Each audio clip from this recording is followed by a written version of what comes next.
Et bonjour à toutes et à tous et bienvenue pour un nouveau tournoi, un nouveau cast de ce Lorcana Rhône-Alpes Open. On se retrouve pour le jour 1D, donc le quatrième tournoi qualificatif qui se passe à la règle du jeu, une boutique à Vienne.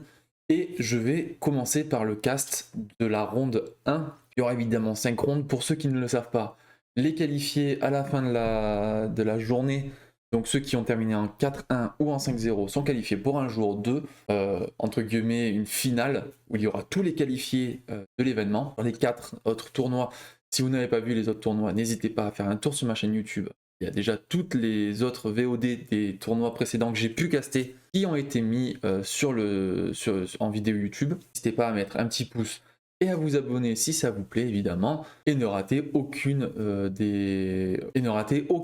des matchs que je vais caster, et également le jour 2 qui devra arriver très bientôt. Sur ce, je vous laisse, autant qu'on passe du temps sur la partie, et là ça va être une très belle partie. Donc comme je vous ai dit, ronde 1 du Lorcana Rhône-Alpes Open à la règle du jeu, ça sera Drag contre Ninowiss, on y va tout de suite. Et donc c'est parti, c'est Ninowiss qui avait le toss, Mulligan 6 pour Ninowiss, Mulligan 2 pour Drag, donc Ninowiss avec un bleu-rouge.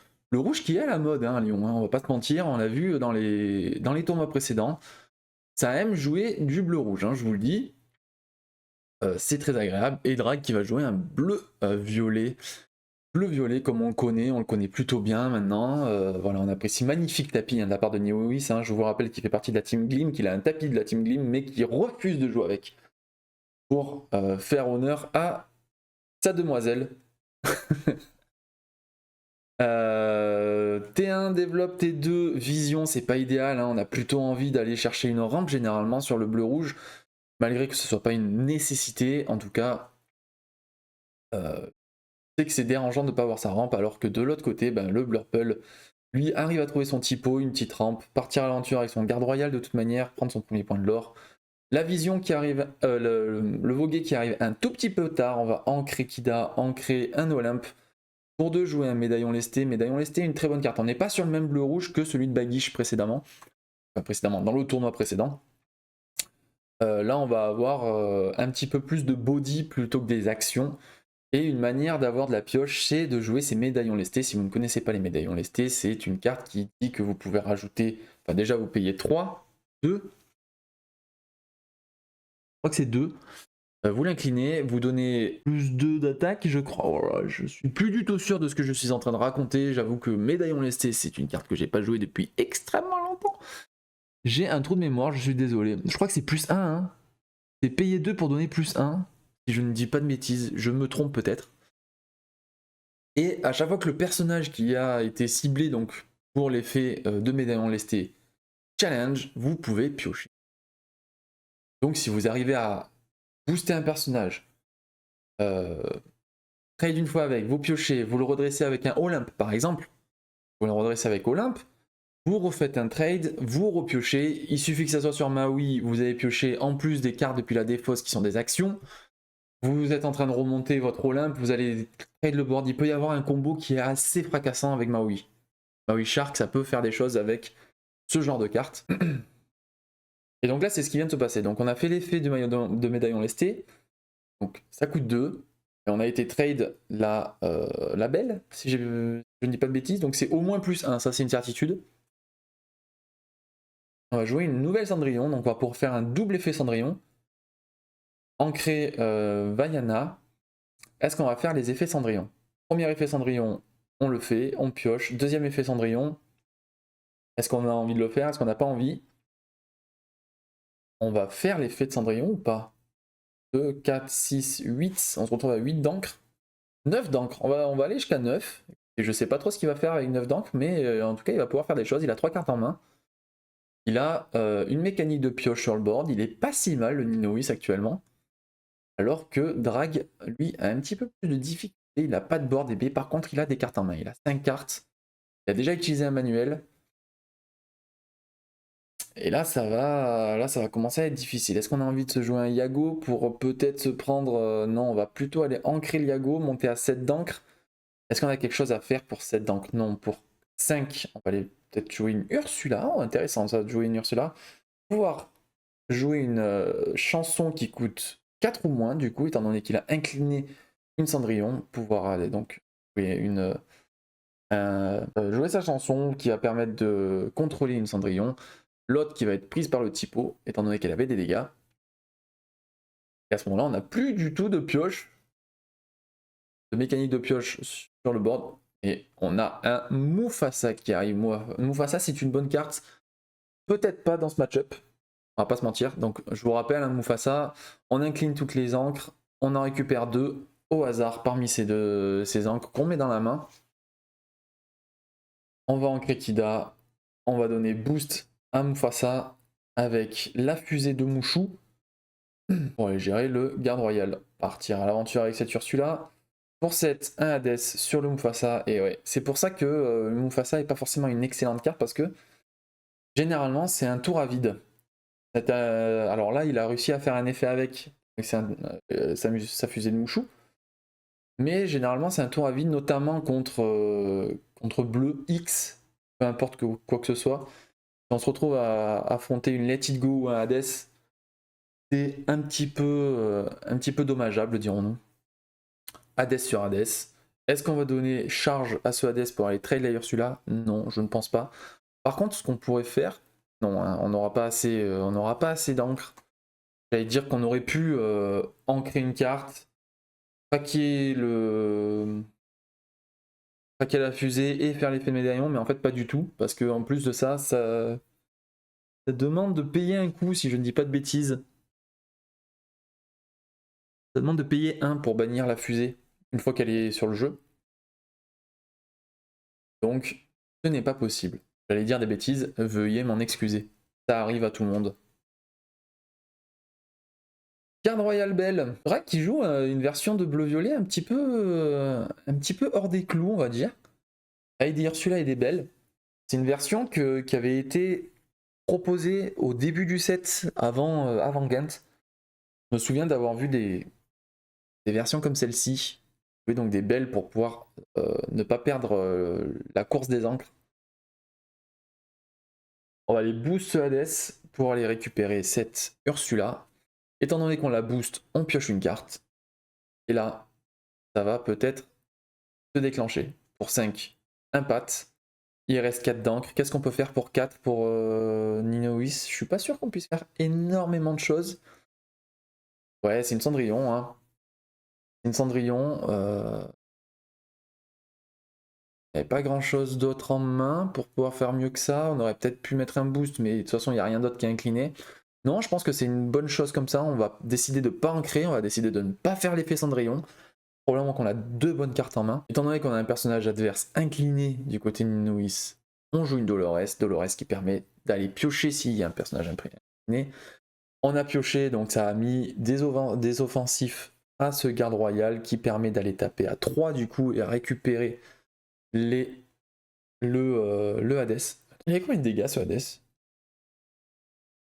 Bon, j'imagine qu'ils ne se sont pas trompés. Hein. Je vois difficilement à quel moment ils auraient pu se tromper. Alors celui-là qui va incliner le pat, on va jouer une Let It Go, faire un choix. C'est évidemment ce pat qui va partir. C'est évidemment ce pat. On enlève toutes les mécaniques qui peuvent faire piocher autant que possible en tout cas.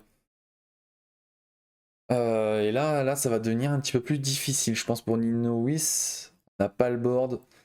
Probablement un effet médaillon lesté, j'imagine. Je pense que ça va être médaillon lesté sur Cendrillon. Pour aller piocher une carte et ensuite on va décider du tour qu'on fait. Peut-être pas. Hein. Ah si. Donc 2, 4, 6, on fait 2. Alors on joue un médaillon lesté, on fait 2 fois l'effet de médaillon lesté. Excusez-moi, je suis en train de perdre ma voix. Sur Cendrillon, Cendrillon qui va aller trade du coup la Belle. Piocher 2 cartes.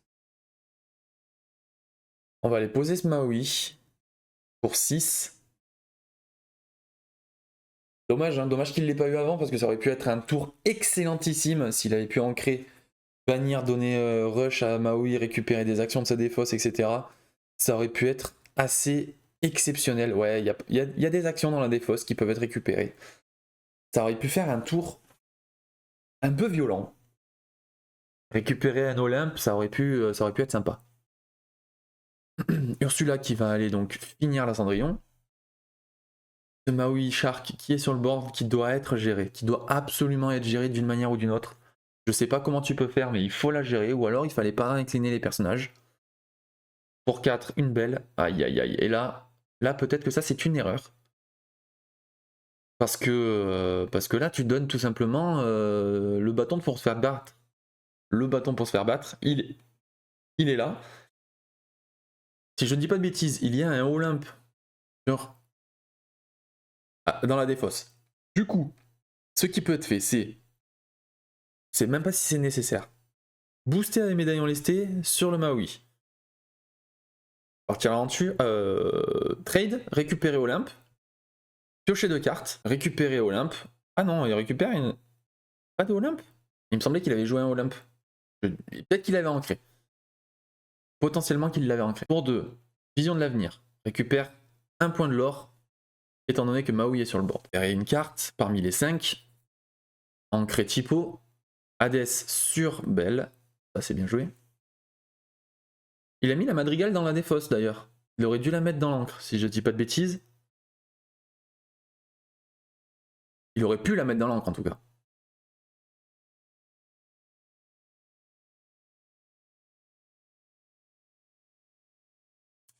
Un petit chat. Et là, vous voyez, s'il avait eu son encre. Ah ouais, non, et dans tous les cas, il va pouvoir le faire. Dans tous les cas, il peut le faire. Donc ça, c'est pas tant un problème. D'ailleurs, celui-là a été redressé, évidemment. Il a juste oublié de le faire. Et là, on a une carte en main, bleu-violet avec une carte en main malgré qu'il soit à 14 d'encre. Et maintenant, il veut pas incliner ses personnages alors qu'il n'y a pas tant de problématiques à l'incliner. Il va juste se faire contrôler ses celui-là, mais est-ce que c'est vraiment si dérangeant? Pas sûr à 100%. De toute manière, ouais, ça lui fait faire. Alors oui, c'est un problème parce que ça lui fait faire de la pioche, étant donné qu'il y a 2 médaillons.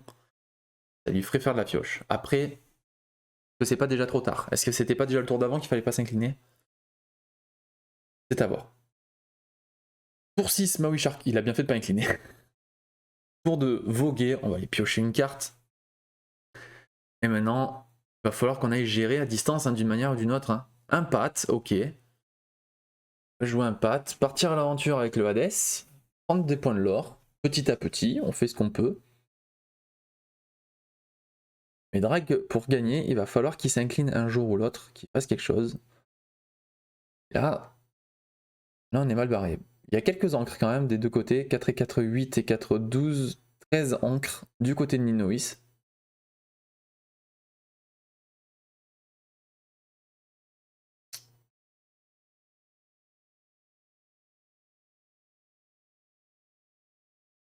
Wow.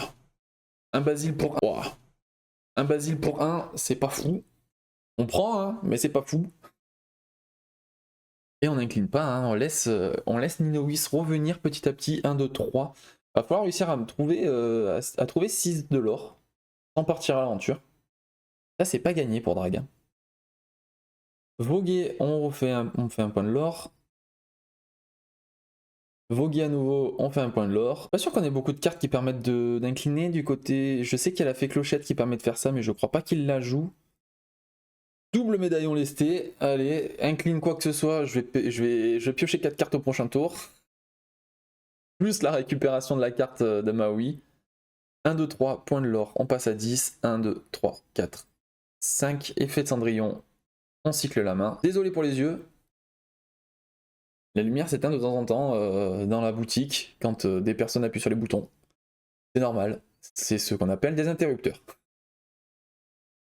Et la Drag, j'ai l'impression qu'il est en difficulté maintenant. Il va se retrouver un petit peu en galère. Pour quelle raison? Parce que là, il peut absolument rien les trade. Pas gérer ce Maui. Ce pat, il est dérangeant parce que ça fait mourir. Attendez, j'ai pas bien compris. Pas du tout let it go. Dans un autre monde, sur le Maui. Ça, c'est pas mal. Ça libère un petit peu d'espace. Le fait est que prochain tour, il va piocher 4 cartes, il va repartir. Hein. Tour 2, le typo, il n'y a plus rien. Et là, va falloir réussir à terminer d'une manière ou d'une autre. Hein. Ce Basile, il va pas rester, donc dans tous les cas, le Hades, ça va être problématique. Ouais, on va aller mettre 3 points de dégâts. On va quand même déplacer 2 points sur lui pour passer à 5. Et espérer pouvoir s'en sortir au prochain tour. Mais là, il a absolument tout ce qu'il faut sur le board pour s'en sortir, le Ninois. Il peut aller trade avec la Cendrillon sur le Basile, il peut jouer n'importe quelle carte pour aller prendre ce chat avec les médaillons lestés et la fusée de Mouchou. C'est un Maui, voilà, fusée de Mouchou sur Maui. Est-ce qu'on va faire des effets de médaillons lestés ou pas? Est-ce qu'on en a besoin? Est-ce qu'on en a envie? C'est pas sûr, c'est pas dit. Ancré typo, ok. On va faire tous les effets sur le Maui qui va les trade. Piocher 4 cartes, récupérer un Olympe, on redresse. Ouais, évidemment, je pense redresser le Maui. Hein. Quasi certitude. Ouais, voilà. On va aller trade ce petit typo avec le Maui. Il va mourir, mais il va piocher 4 cartes et récupérer à nouveau une action. Il a tellement de cartes en main, c'est incroyable. Il a la moitié de son deck en main, je pense. Bon, on évite de faire bouger la table trop par pitié. Hein. Et Drag, du coup, qui a compris que ça serait pas possible, il pouvait pas gérer le tour. Ninois qui s'en sort bien, hein. Ninois qui revient de loin. Des petites erreurs, je pense, du côté de Drag, mais qui est juste parce qu'il n'était pas habitué à jouer contre le deck. À partir du moment où tu t'inclines, et que. Enfin. Il faut être certain qu'on puisse pas te trade derrière si tu t'inclines. Si jamais il y a des médaillons lestés, t'incliner, c'est vraiment prendre des risques. Prendre beaucoup de risques. Je comprends aussi le fait que tu aies envie de partir à l'aventure parce que tu te dis à partir de maintenant, il va revenir fort, il va devenir meilleur que moi sur du long terme. Donc il faut qu'on réussisse à avancer le lore et à passer à la suite. Mais bon, compliqué pour Drag hein, de terminer la game comme ça. Là, ça va être à lui de commencer. Alors, on va voir combien de mulligan il fait. Et donc Drag a décidé de mulligan 2. Ninois a décidé de mulligan 3 cartes. Et on commence direct par Ancré Vogué, jouer Basile. Pas un si mauvais T1. Ça fait largement le taf pour lui. On va en créer un Olympe, jouer développe. Peut-être essayer d'aller chercher une rampe ou essayer d'aller chercher un T4. Enfin, un T3, enfin un T4 qu'on jouera T3. Si on a déjà la rampe, ça peut être utile. Voguer, effet Voguer, on pioche, on va en créer une deuxième carte pour faire la rampe que l'on souhaite avoir. Est-ce qu'on a envie de jouer un autre T1? Je ne pense pas, je suis pas sûr. En tout cas, on prend le lore de Basile. Pour 2, développe, on va se jouer un petit typo qui va permettre de bloquer ce Basile autant que possible. Et permettre de faire la rampe. Par la même occasion. On se retrouve à devoir ancrer quelque chose. En haut, on ancre une Elsa. Bon, bah écoutez, on fait avec. Je pense que Yago est une très bonne carte ici. Un T3 Yago contre Ninois, je pense que c'est vraiment pas si mal. Il n'y a pas beaucoup de cartes qui permettent d'aller cibler. On incline ce Basile. Aïe aïe aïe. Ok, on a décidé d'incliner le Basile pour prendre un point de lore. Bon, le Basile qui va très logiquement se faire trade par typo. Hein. Là, je vois pas un monde où le typo va pas aller trade ce Basile. Je suis pas sûr que le 1 point de lore à ce moment-là soit si nécessaire pour Drag. Je pense que garder un Basile redressé, c'est se laisser l'opportunité d'aller faire des trades très très positifs. J'ai pas très bien compris ces angles. Je vois pas trop pourquoi tour précédent il a ancré une Elsa alors qu'avec les cartes qu'il a, il aurait tout ancré sauf des Elsa. Là, avoir une Elsa à ce moment-là, c'était cadeau. Bon, écoutez, c'est ses choix. Mais des choix discutables, je pense, du côté de Drag. Et là, il s'est mis dans la difficulté tout seul. Il se retrouve avec un Yago, le Yago qui se fait trade par le Maui s'il s'incline. Il a rien pour aller boost son Yago, pour aller gérer le Maui. Le Yago était une bonne décision à partir du moment où le Basile restait en vie. Là, c'est pas du tout le cas. Et je pense qu'il s'est mis en difficulté tout seul sur cette deuxième partie. Je sais pas comment elle va se terminer. Mais pour moi, c'est déjà mal barré. Donc ça va être difficile pour Drag. Où est-ce qu'on en est? Qu'est-ce qu'on va faire désormais? Donc on a choisi une carte pour Ninois dans cette vision. Est-ce qu'on a des actions qui permettent de cibler des Yago? Je suis pas certain que dans bleu-rouge il y en ait beaucoup. Je sais que le bleu-rouge de Baguiche en a quelques-unes, mais là je suis pas certain, donc on va tout simplement ne pas en faire et jouer un médaillon lesté. Essayer d'utiliser un petit peu ses encres. Hades sur le Maui, ça c'est un très bon tour. Le Yago qui va partir à l'aventure. Ça, c'est un très bon tour. On s'en sort pas trop mal. Le Mufasa, alors après un tour d'Hadès, ça reste un peu plus compréhensible et un peu meilleur. Étant donné qu'il aura peut-être un petit peu moins de solutions. Il y a déjà une Let It Go qui est passée, il y a déjà un Hades. Il va falloir réussir à trouver des solutions pour Drake pour enlever ce Mufasa qui peut faire des tours assez exceptionnels. Ne nous mentons pas, les tours de Mufasa peuvent être assez forts, et surtout si on a des cartes en main. Si on n'a pas de cartes en main, c'est un peu plus difficile. Mais un body 4-9, 4 de l'or qui permet de redresser toutes ses ancres, si ça reste un tour, c'est très très fort. Et là, vous avez vu, on n'a pas incliné le Hades, on a bien compris que incliner, ça allait être très difficile désormais. On prend 4 de l'or et Mufasa, on redresse les ancres, et on va jouer un autre personnage, j'imagine. Ancrer les Tidgo. Rejouer à Mufasa. Ok. Rejouer à Mufasa, on va reprendre 2 cartes en main. Ça nous permet d'avoir des mains, hein. Ça nous permet d'avoir de la main, c'est intéressant. C'est plutôt intéressant. Hades Mufasa dans un même tour, quand même, ça fait plaisir. Soyons honnêtes. Ah, et là, je pense qu'on n'aura pas d'autre solution, et Drake qui comprend très rapidement que ça va être très difficile de reprendre le board et qui laisse la win à Ninouis. Bon, le deck de Ninouis qui fonctionne bien, des petites erreurs, je pense, du côté de Drag, qui a fait que il a laissé partir la partie au fur et à mesure, et incliner ce Basile, c'était peut-être une erreur. Dans la première partie, incliner ces personnages quand il y avait des médaillons lestés, peut-être que c'était pas la meilleure idée. Mais en tout cas, on lui souhaite bon courage pour les prochaines parties, et on retrouvera peut-être Ninouis dans les parties suivantes pour les qualifications. C'est à voir. D'ici là, je vous fais des bisous et on se retrouve pour la prochaine game. Au revoir.